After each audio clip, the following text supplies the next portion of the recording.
yanane usasuzika zikazata zose nsakwasa chumba makumi katatu kuposa chakalecho makumva isi Simoni anaigwira ntchito ya Mulungu sana iwalile pangano lawo zikazata zose azanipasa chuma makumi katatu kuposa chakalecho Monetiza pinduranje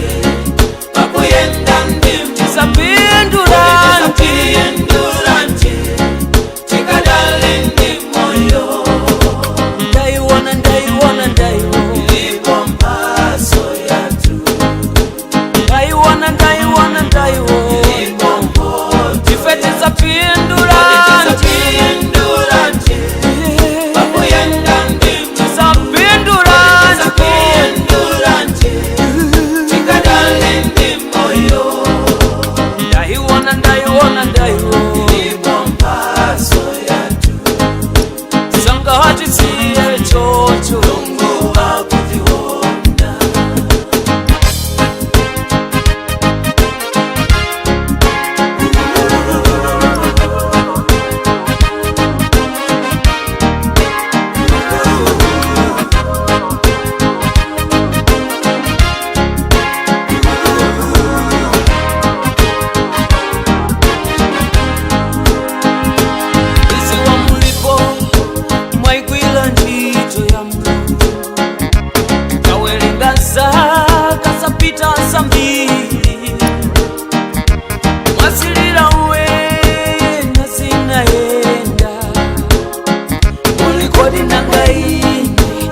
Pinduranje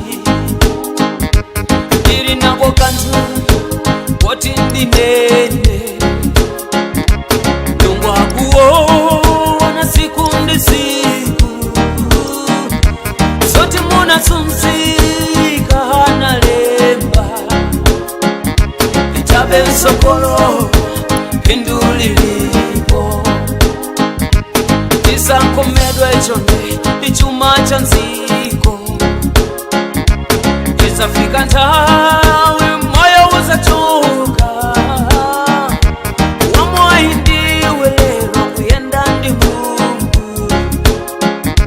zikazata zonse uzaliwona pia